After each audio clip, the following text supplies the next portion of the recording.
오늘도 이 예배의 자리로 나오신 여러분 승리하신 겁니다. 우리 옆에 분하고 한번 이렇게 선언하면서 인사했으면 합니다. 오늘도 승리하셨습니다 라고요. 우리 옆에 분과 인사 나눕니다. 오늘도 승리하셨습니다. 오늘도 승리하셨습니다. 승리하셨습니다. 아멘. 우리는 지금 영적 전쟁 중에 있는 것입니다. 우리의 영적 전쟁은요, 이제 하나 승리했을 뿐입니다. 앞으로도 계속 이 전쟁은 진행될 것입니다. 언제까지요? 주님이 다시 오시는 그날까지. 그때까지 우리의 영적 전쟁은 쉬지 않고 이루어질 것입니다.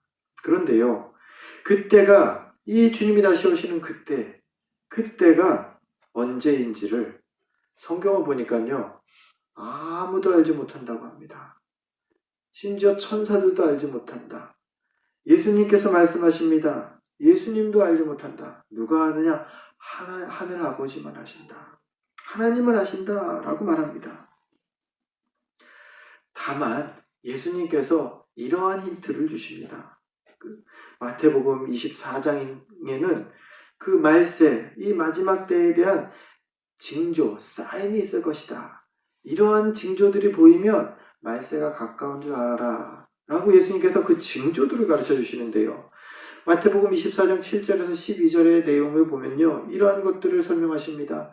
처처에 전쟁이 일어날 거야. 나라와 나라가 대적을 할 거고, 기근이 있을 거고, 지진이 있을 거야. 그리고 또 성도들은 핍박을 받게 될 거야. 예수를 믿는다는 그 믿음 때문에 핍박을 받는 그러한 일이 벌어질 거야. 또 거짓 선지자들이 많이 나타나서 너희들을 미혹하게 될 것이야. 그리고 또 한 가지 예수님께서 주시는 그 징조가 이것이었습니다. 사랑이 식을 것이다. 사랑이 식어갈 거야. 어떻습니까? 이것들이 말세가 가까워졌다라는 징조라는데 지금 많이 그런 것 같죠? 아니, 솔직히요, 지금만이 아니죠. 100년 전에도 이런 모습들이 있었고요. 지진과 전쟁 200년, 1000년 전에도 계속 있었어요. 무슨 말입니까? 이 말씀을 근거로 어떤 사람들은 말합니다. 지금이 말세다 라고요. 그런데 아닌 것 같습니다. 성경을 보니까요. 오늘 말씀, 우리가 마태복음 24장의 말씀을 우리가 잘 묵상해 보면요. 그리고 오늘 본문 7절을 보면요. 정확히 말해서 지금은 말세가 아니다 입니다. 만물의 마지막이 가까이 왔으니. 만물의 마지막이 아니라 마지막이 가까이 온 때가 지금이라는 겁니다. 즉 이렇게 우리가 이해해야 해요.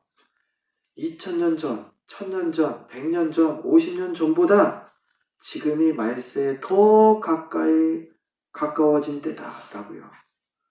그래서 지금이 말세다라고 하지 마시고요. 말세에 많이 가까워진 때다 이렇게 말씀하시면 지극히 성경적인 그러한 그 설명이 됩니다. 마태복음 24장 6절이 이렇게 설명합니다. 난리와 난리 소문을 듣겠으나 너희는 삼가 두려워하지 말라. 이런 일이 있어야 하되 아직 끝은 아니니라. 말세와 같은 소문이 있을 것이다. 방금 내가 얘기한 소문이 있을 건데 아직 끝이 아니다. 즉 말세에 가까워진 거지 말세가 아니다. 근데 말세에 대해서요, 성경은 시간도 장소도 확실히 알 수 없다라고 말하지만 한 가지 확실한 것을 말하고 있습니다. 그것은 그때가 반드시 온다라는 사실입니다. 말세가 반드시 있다. 만물의 마지막 때가 반드시 있다라는 것을 성경은 분명히 우리에게 전하고 있다는 겁니다. 그래서 예수님께서는 성도들에게 그날을 준비해라 라고 강조하시죠. 그게 마태복음 앞서 24장인 말씀을 계속 말씀드렸는데 24장 전체가 말세에 대한 말이에요. 예수님께서 하시는 말씀이에요. 거기에는 그러한 비유들이 있습니다. 24장, 25장에 열 처녀들이 등불을 준비한다라는 그런 비유의 말씀을 하십니다. 이게 말세의 때가 이렇게 갑자기 올 것이다 라는 예수님의 그 말세를 강조하는 말씀이죠. 또 달란트 맡은 종들의 비유가 나옵니다. 5달란트, 2달란트, 1달란트가 있는데 그게 뭐라 그럽니까? 우리 재능, 우리 주신 은사를 활용해라. 그런데 거기에 그게 좀 더 성경 그 본문의 맥락상에서 보면요, 말세에 대한 얘기를 하는 겁니다. 주인이 분명히 마지막 때에 이렇게 올 것이야. 달란트를 너희에게 준 대로 이제 계수를 하게 될 거야. 그때 분명히 그날이 있다. 주인이 분명히 온다라는 거죠. 이렇게 예수님께서 말세에 대해서 말세를 준비하는 그러한 자세를 성도들에게 강조하신다는 겁니다. 우리가 그래서 지난 시간에 이어서 말세를 준비하는 성도의 모습이 어떠해야 하는가를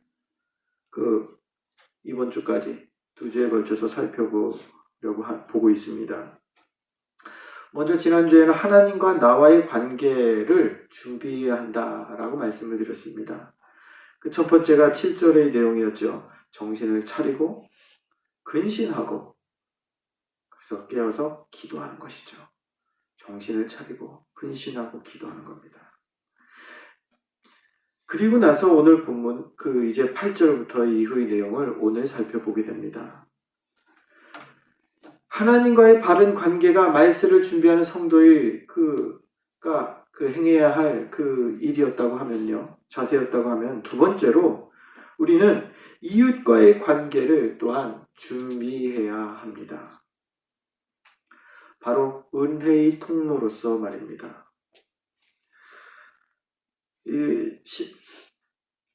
10절 말씀인데요. 각각 은사를 받은 대로 하나님의 여러 가지 은혜를 맡은 선한 청지기같이 서로 봉사하라. 은혜를 맡은 선한 청지기같이 봉사하라.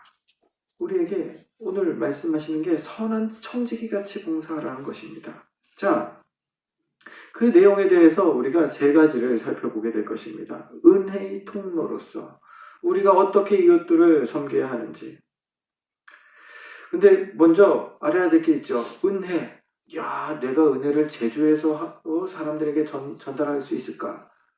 내가 저 사람을 은혜를 받게 할 수 있을까? 목회자로서 야, 내가 말씀을 증거하는데 모든 사람이 다 은혜를 받게 할 수 있다. 이런 확신이 있다면은 정말 대단한 목회자입니다. 아니, 사실은 교만한 목회자입니다. 그런 목회자는 세상에 없습니다. 말씀을 증거할 때에 은혜를 받도록 하나님께 은혜를 구합니다. 은혜를 구하면서 단에 서는 거죠. 무슨 말씀을 드리는 것이냐? 주님께서 은혜를 부어주시고 채워주시는 것이라는 겁니다. 어떤 사람이 은혜를 전하는 게 아니라, 은혜를 주는 게 아니라 그냥 하나님께서 채워주시는 은혜를 전해주는 것이죠. 한마디로 예배를 통해서 주님이 우리에게 은혜를 부어주십니다. 또한 우리 일상의 삶 가운데 말씀을 큐티를 하고 기도를 하는 그러한 삶을 통해서 주님께서 우리에게 은혜를 부어주십니다. 여러 가지 방법으로 여러 가지 은혜를 우리에게 채워주십니다.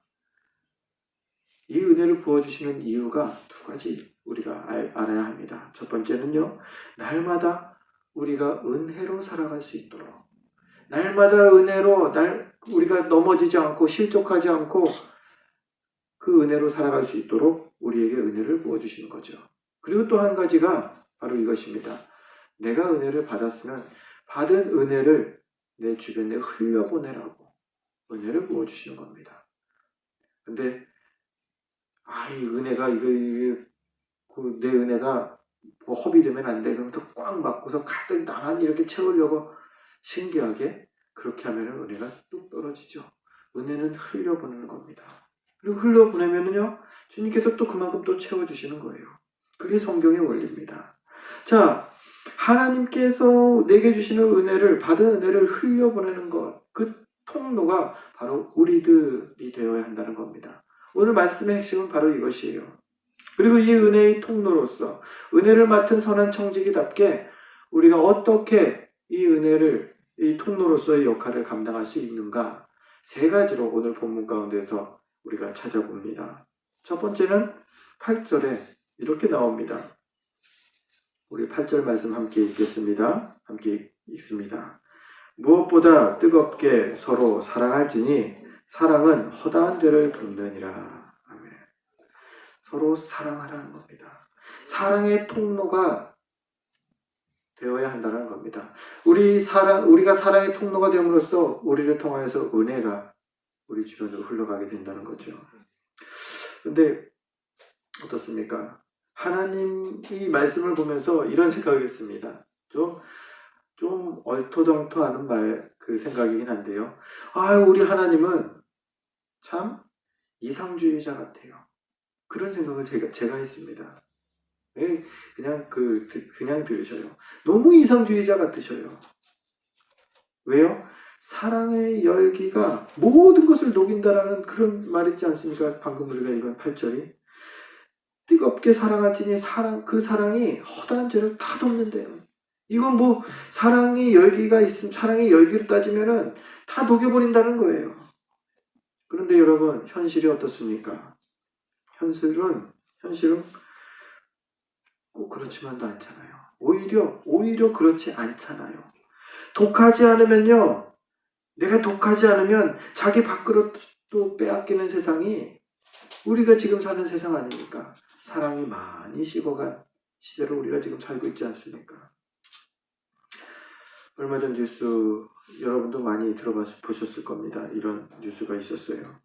위안부 피해 할머니들을 돕는 그 후원금, 그리고 또 나라에서 지원해주는 보조금이 있다고 합니다. 근데 그 할머니들을 돕는 그 기금을 중간에서 가로채는 사람이 있다는 거예요.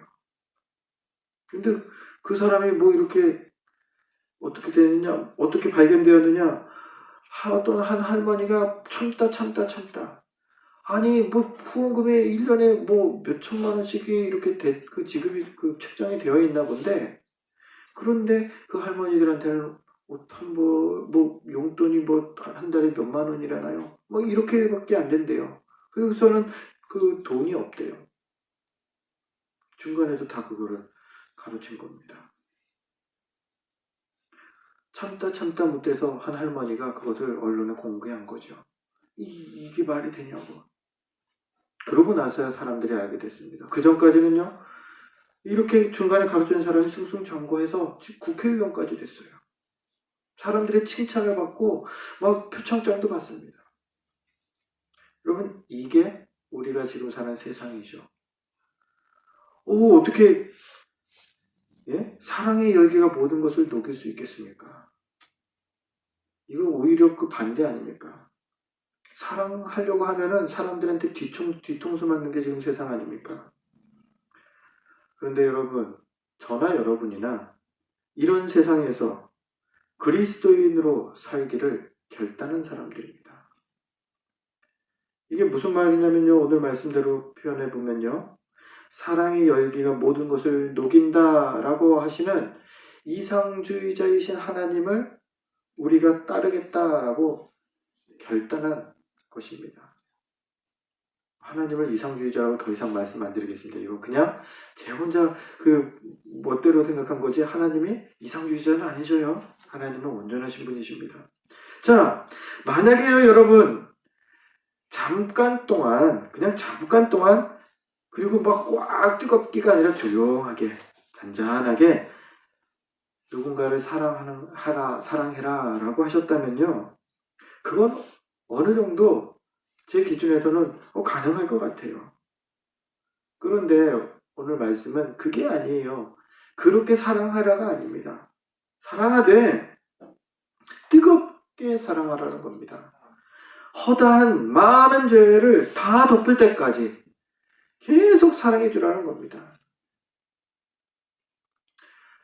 다시 객관적으로 좀 생각해 보겠습니다. 이제 현실로 좀 돌아가 보죠. 이 뜨겁게 사랑하라고 하시는데, 지금 이 순간에도 세상에는 죄가 끊임없이 쌓이고 있습니다.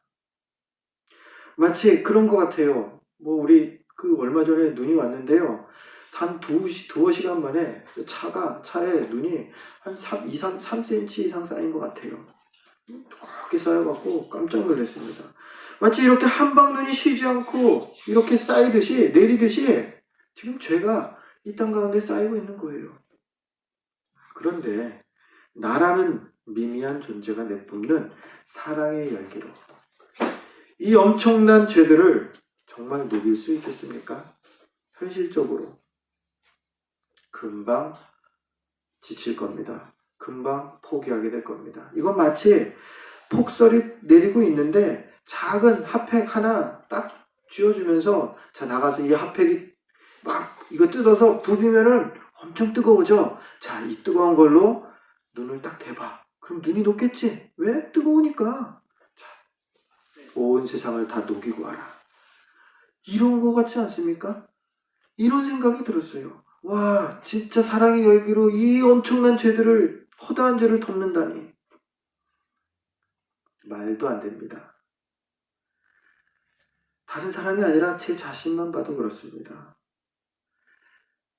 제 안에 사랑, 어쩌면 있을지도 모르겠어요.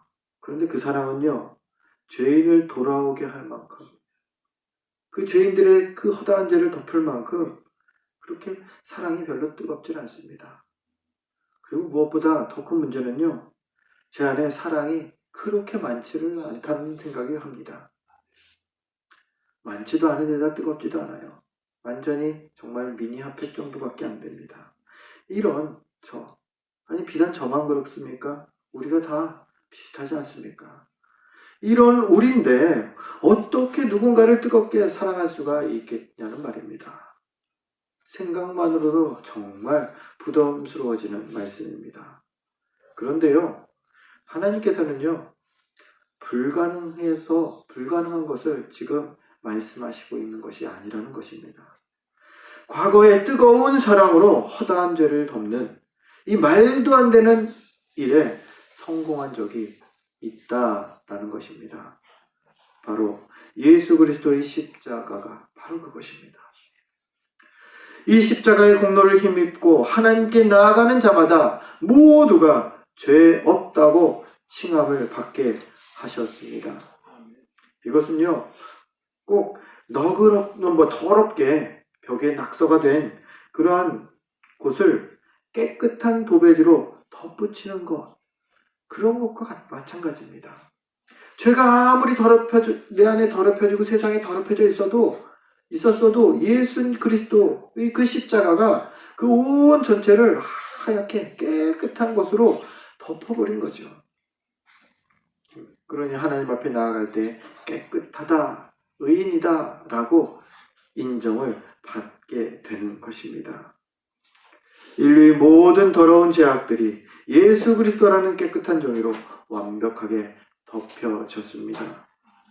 그렇게 우리는요, 깨끗하게 된 것입니다. 십자가 사랑이 허물과 죄로 죽었던 우리를 살리신 것입니다. 그리고 이제 주님께서 주신 이 사랑, 주님께 받은 이 사랑 그대로를 주님이 지금 우리에게 말씀하시는 게 이거를 너희 이웃들에게 베풀라. 서로에게 베풀라 라고 하시는 겁니다. 아니, 전하라는 거예요. 쉽게 전달하라는 것입니다. 나 스스로 새로운 사랑을 만들어서 내가 사랑하고 하지 말고요. 그냥 주님께 받은 그 사랑을 그대로 흘려보내라는 말입니다. 저는요, 받은 기억이 없는데요. 그러면 사랑하지 마셔요. 사랑 아직은 안 하셔도 됩니다. 하나님께서 나에게 주신 사랑을 경험하면요, 그 사랑을 흘려보내시는 겁니다. 기억하십시오. 잘 받아서요, 잘 흘러가게 해서 잘 전달하는 것, 이것이 우리의 역할인 겁니다. 내가 사랑을 만들려고 노력하지 마세요. 그러면요, 정말로 금방 지칩니다. 온 세상의 죄, 그것을 어떻게 감당할 수가 있겠습니까? 사랑하는 성도 여러분, 우리를 통해서 바라기는 주님의 사랑이 전달되기를 간절히 소원합니다. 그 사랑이 전달되는 곳마다 죄와 허물이 덮어질 것이고요. 십자가 구원의 큰 은혜가 일어날 것입니다. 이러한 큰 복된 체험이 있는 저와 여러분의 삶이 되시기를 주의 이름으로 축원드립니다. 이것이 말세를 준비하는 성도의 모습입니다. 사랑의 통로로서 은혜를 전하라. 두 번째입니다. 은혜를 전하는 방법으로 나눔의 통로가 되어야 합니다.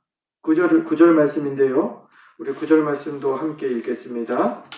서로 대접하기를 원망 없이 하고. 서로 대접하는 것입니다. 대접, 접대하는 거 어떻게 하는 거예요? 내가 가진 것을 다른 이에게 나눠주는 게 대접이죠. 거기에 대해서는 왈가왈부한 이유가 없습니다. 대접하라. 그런데요, 대접하는데 주의사항이 나오네요. 어떻게 하라고요? 원망 없이, 원망이 없도록 해야 한다는 겁니다. 소외받는 사람이 없도록 해야 한다는 겁니다. 일전에 다니던 교회 가운데 어떤 큰 교회, 대형 교회가 있었어요. 주일 예배가 오전에 1부, 2부, 3부까지 있고, 3부까지 있었는데, 그 예배마다 보통 몇백 명씩 모이고, 마지막 예배 때는 거의 1000명가량이 모이는 그런 교회였습니다. 그 목사님은, 항상 다른 교회들도 많이 그러지만은, 항상 예배가 끝나면은, 뒤에 그 문으로 가서, 나가는 성도 한 분 한 분하고 악수하면서 인사를 하는 것을 평생 목회하는 동안 평생 그렇게 하셨습니다. 그런데 어느 날 한 성도가 장문의 메일을 보낸 겁니다. 그 내용은 그렇습니다. 목사님, 왜 저를 미워하십니까? 이게 내용의 핵심이에요. 목사님 왜 저를 미워하십니까? 근데 그 목사님은 그 성도를 전혀 모르겠다고 하시더라고요. 전혀 모르는 분이었습니다. 그런데 미워하냐고 하는 겁니다. 그러면서 미워해서 자기는 교회를 떠나려고 심각하게 고민을 하고 있다는 겁니다. 그러면서 왜 미워하는지를 쭉 설명을 하는데 그거예요. 목사님 왜 예배 끝나고서 나가는데 왜 저하고만 악수를 안 해주십니까? 자기를 그게 미워하는 거래요. 그것도 한 번이 아니라 한 달째 막 계속 자기하고만 악수를 안 하더래요. 그 목사님이 다시 이렇게 기억을 더듬어 보는데 그게 기억나더래요.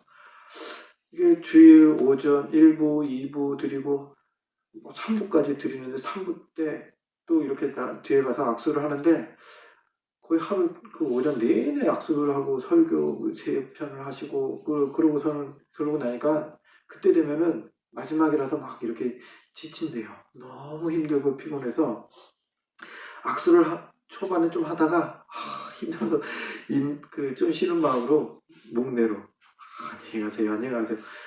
너무 힘들면 간간히 그랬다는 거예요. 그런데 하필 그 성도가 그 시간대에 꼭 거기를 지난 거예요. 한 달 정도를. 그러니까는 앞에 분하고는 악수를 했는데 딱 자기 되니까는 악수를 안 하고 인사를 하는 거예요. 목사님이 나를 싫어하나 보다. 이렇게 생각했다는 겁니다. 성도에게는 이것이 상처가 된 거죠. 목사님께서 이 설교 중에서 이 예화를 드시면서 해명을 하시더라고요. 아니라고.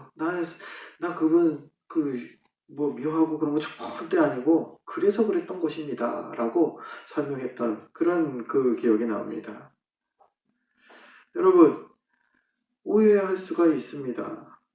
오해가 생기게 됩니다. 우리가 사는 동안에. 심지어는 내 것을 가지고 내가 누군가에게 나눠줘도 욕먹을 수 있는 게 현실입니다. 그렇지 않습니까? 왜 쟤는 이만큼 줘요? 나는 요만큼 주고. 이 사람 마음이라는 게 참 그래요. 다 줘서 다 받았으면 고마워해야 되는데 그렇지 않다는 겁니다. 그래서 원망 없이 무슨 일을 하는 건요. 모든 공동체에서 또 참 어려운 일 중에 하나입니다. 일을 하다가 간혹 실수를 할 수도 있지 않습니까? 또 일을 하는데 오해라도 생기면요. 원망의 소리를 들을 수밖에 없습니다. 리더의 입장이 되어보면요, 그게 정말로 많이 자주 보입니다. 그러면 이러면 되지 않습니까? 아예 일 안 하고 대접 안 하면 되지 않습니까? 여러분, 그게 말이 됩니까? 안 되죠. 왜 안 돼요? 오늘 본문이 그렇게 말하잖아요. 서로 대접하기를 힘쓰라고요. 성경이 우리에게 서로 대접하라고 말하고 있기 때문에 대접 안 하고 일 안 하는 거는 그거는 선택지가 아닙니다. 그러면은 어떻게 하면 원망 없이 서로 대접할 수 있을까요? 지혜롭게 일하는 겁니다. 지혜롭게 대접하는 것, 그게 유일한 방법입니다. 우리가 나누고 대접할 때에 누군가가 소외되지 않도록 지혜롭게 해야 한다는 겁니다. 하나님이 이 지혜에 대해서 11절에서 이렇게 설명하십니다. 우리 11절 말씀을 함께 읽어보려고 합니다. 함께 읽겠습니다. 만일 누가 말하려면 하나님의 말씀을 하는 것 같이 하고 누가 봉사하려 하면 하나님이 공급하시는 힘으로 하는 것 같이 하라. 이는 범사에 예수 그리스도로 말미암아 하나님이 영광을 받으시게 하려 함이니 그에게 영광과 권능이 세세에 무궁하도록 있느니라. 아멘. 만일 누가 말을 하면 하나님의 말씀을 하는 것 같이 하고 누가 봉사하려면 하나님이 공급하시는 힘으로 하는 것 같이 하라. 이게 이렇게 간단하게 정리해 볼 수 있겠네요. 너는 통로다. 나는 통로다. 내가 무언가 하는 것처럼 하지 말고요. 주님께서 하시는 것처럼 행하라는 겁니다. 이게 지혜라는 겁니다. 이게 서로 원망 없이 할 수 있는, 서로를 대접하는 지혜의 방법이라는 겁니다. 사랑의 통로가 되는 것이 그렇고요. 나눔의 통로가 되는 것, 우리가 계속 보는 것이 바로 이 내용이죠. 하나님이 아시듯이 통로에는 이러한 의미를 우리가 찾을 수가 있습니다. 두 가지를 우리가 생각할 수 있는데, 첫 번째로는요, 나는 주인공이 아니다가 내가 통로라는 고백입니다. 누가 주인공이에요? 하나님이 하시는. 통로도 중요하지만요, 정작 통로가 있는 의미가 무엇입니까? 존재의 의미는 그 통로를 통해서 흘러가는 것, 그 내용물이 중요하기 때문에 그 통로가 존재하는 것이죠.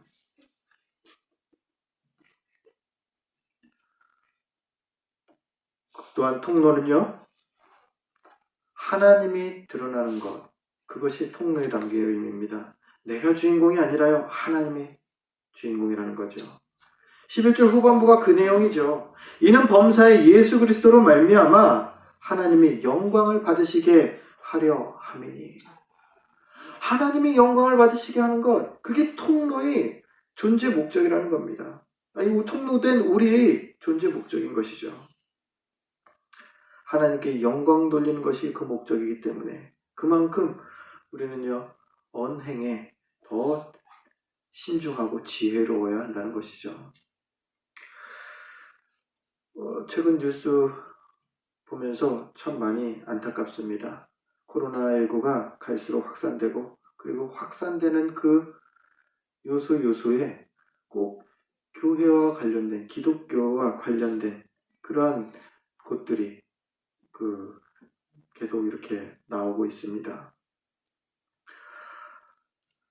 그래서 이번에 뉴스를 보는데 어제는 좀 마음이 씁쓸해지는 그런 문장을 그 뉴스 그 기자가 썼더라고요. 기독교 포비아라는 그 타이틀이었습니다. 이게 포비아라는 게 뭐냐면요, 공포증을 포비아라고 그래요. 폐쇄공포증, 뭐 그런 게 그 공포증의 포비아거든요. 즉 기독교 포비아, 기독교가 막 공포스럽다는 거예요. 혐오스럽다는 거예요.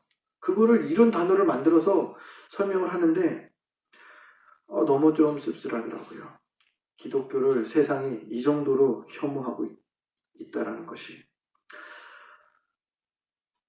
우리가 뭐 잘 아는 대로 뭐 BTJ인가요? 열방센터 그곳이 그랬고요. 그 다음 TCS 국제학교가 기독교 기반으로 한 학교이기 때문에 또 그걸 통해서 대량으로 많은 집단 감염이 일어나면서 기독교가 비난을 받고 있습니다. 그 외에도 다수의 교회들에서 확진자가 발표가 되고, 어떤 교회에서는 집합 금지 명령까지 내렸는데, 경고까지, 신고 고발까지 들어갔는데, 그럼에도 불구하고 모이겠다 막 이렇게 얘기를 합니다. 그런 이들에 대해서, 그런 교회들, 그런 단체에 대해서 우리가 어떻게 이해를 해야 될까요? 성경적으로 우리가 이해를 하면요, 이렇습니다. 우리는 그럼에도 불구하고 같은 기독교입니다. 그들과 우리는 다 같은 기독교 신앙입니다. 굳이 차이를 말하자면요, 마치 민주주의에도 진보가 있고 보수가 있죠. 그들의 생각이 민주주의를 이루고자 하는 생각은 같은데 방법이 완전히 달라요. 그렇듯이 우리는 그들에 비하면 상당히 보수파인 것이고요. 그들은요, 진보적인 방식으로 복음을 전하려는 것이죠. 중요한 거는 둘 다 기독교라는 겁니다.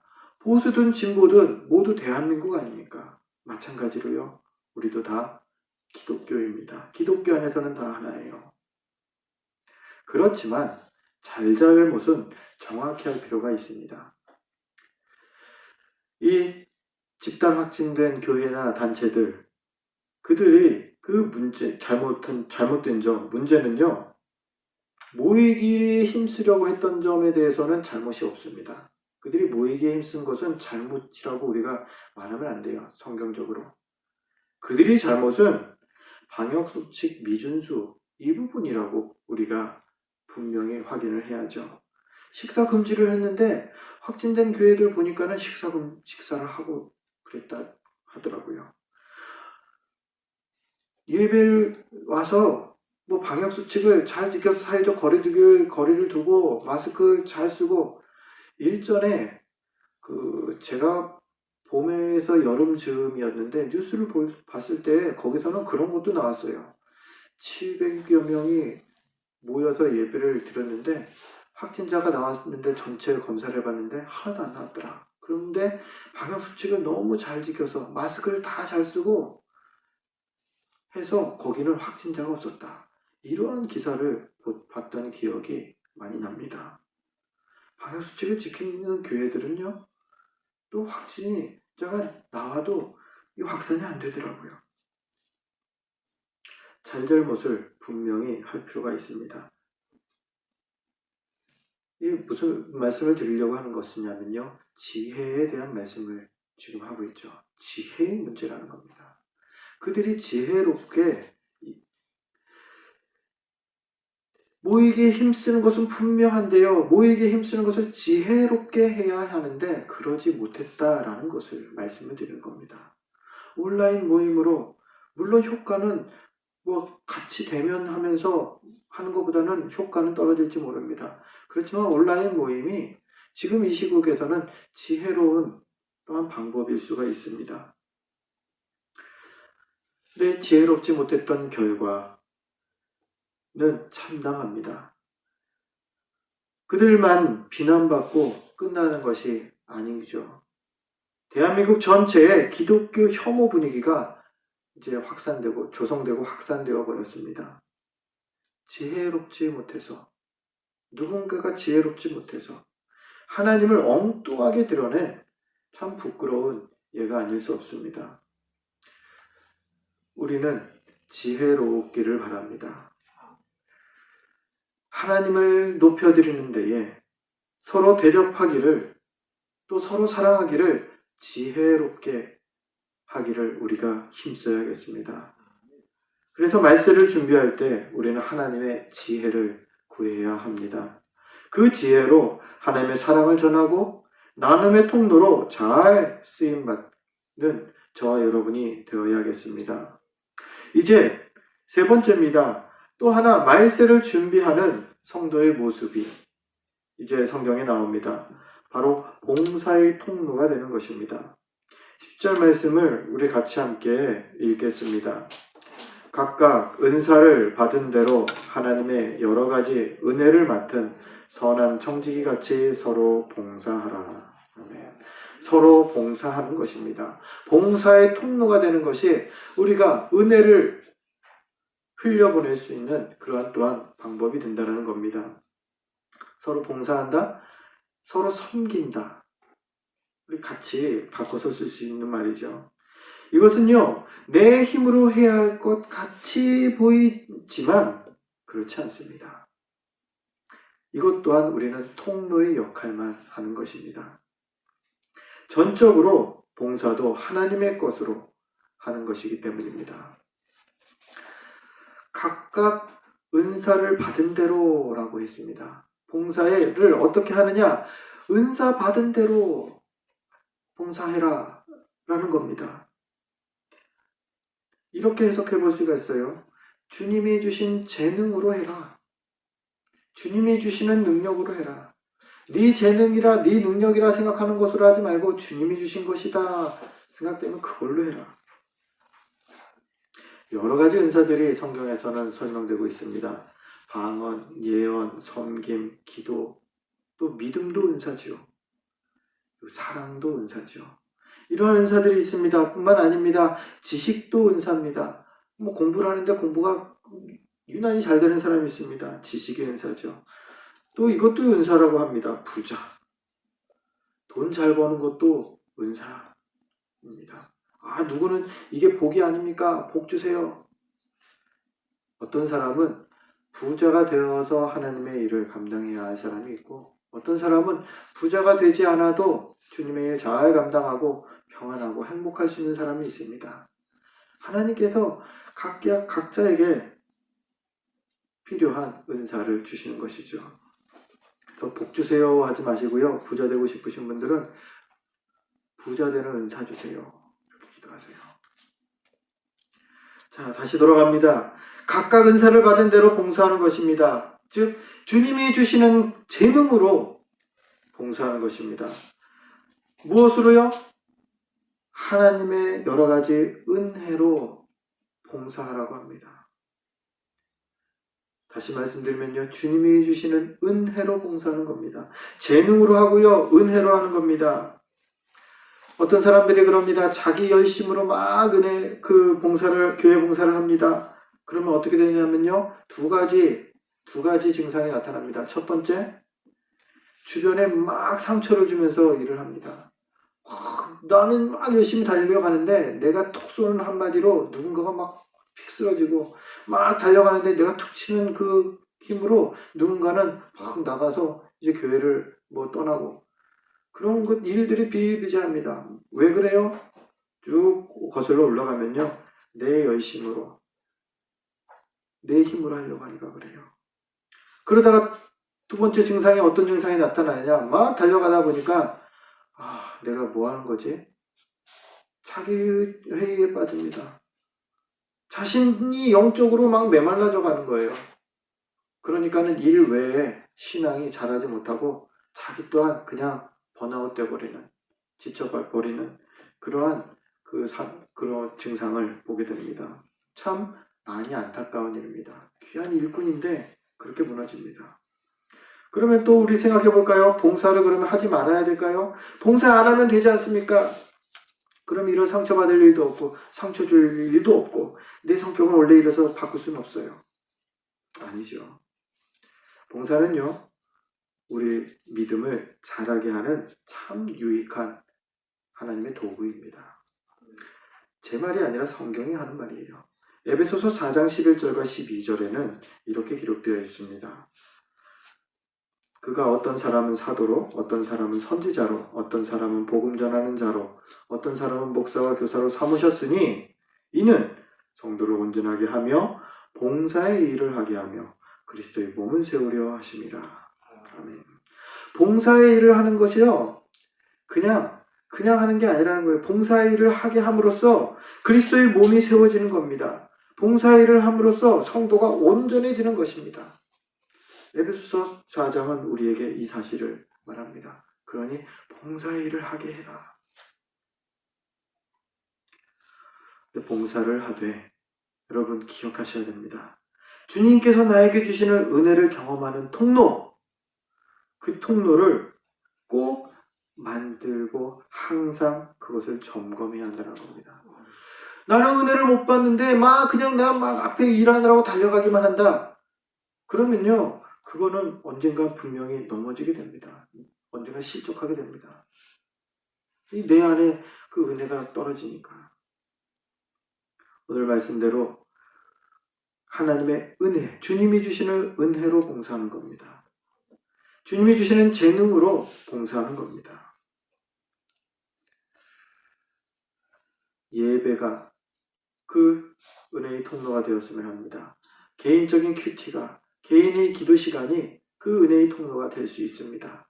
그 하나님과의 교제의 그 길을 분명히 놓치지 마시길 바랍니다. 그리고 마지막으로 어떻게 우리가 봉사를 할 수 있습니까? 선한 청지기처럼 봉사하는 겁니다. 이거는요, 한마디로 이거예요. 청지기가 뭡니까? 주인의 소유를 맡아서 관리하는 사람이 청지기라고 합니다. 즉 선한 청지기처럼 봉사해라. 주님이 맡기신 모든 것으로 봉사하는 겁니다. 내 소유가 아니라 다 주님의 소유라는 거예요. 앞서 말씀드렸던 은혜로, 재능으로, 그 외밖에 모든 것으로 봉사하는 것이다. 무엇으로요? 내 것으로요? 아니요. 주님의 것으로 해라. 이걸 우리는 이렇게도 표현합니다. 청지기 신앙이다. 내 건 내가 가진 건 다 내 게 아니야. 다 주님 거야. 그것으로 봉사하는 내 시간, 내 열정, 내 노력, 그 모든 것들 다 주님 것이다라는 고백이죠. 여러분 보이십니까? 이 봉사예요. 내 걸로 하는 게 아니라는 사실. 이것을 우리가 밝히 보아야 됩니다. 각각 은사를 받은 대로 주님이 주신 재능으로 하나님께서 주시는 은혜로 하는 것입니다. 심지어는 선한 청지기처럼 이것은요 아예 다 주님의 것이니까 주님의 것으로 해라. 사랑하는 성도 여러분, 주님이 주신 재능으로 봉사하고 주님이 주시는 은혜로 봉사하는 것입니다. 그리고 아예 청지기가 되어서 주님이 맡기신 것들로 모든 봉사를 하는 것입니다. 말세를 준비하는 성도 여러분, 이제 곧 주님이 오십니다. 그때까지 하나님과의 관계에 힘쓰시기 바랍니다. 그리고 또 오늘 말씀대로 이웃을 향해 은혜의 통로로 힘쓰는 우리가 되어야겠습니다. 그럴 때에 우리의 신앙을 주님께서 더욱더 온전케 하실 것이고요. 그리고 우리를 통하여서 그리스도의 몸된 교회를 더욱더 강건하게 세워주실 것입니다. 그렇게 멋지게 쓰임받는 저와 여러분이 되시기를 주의 이름으로 축원드립니다. 기도하겠습니다.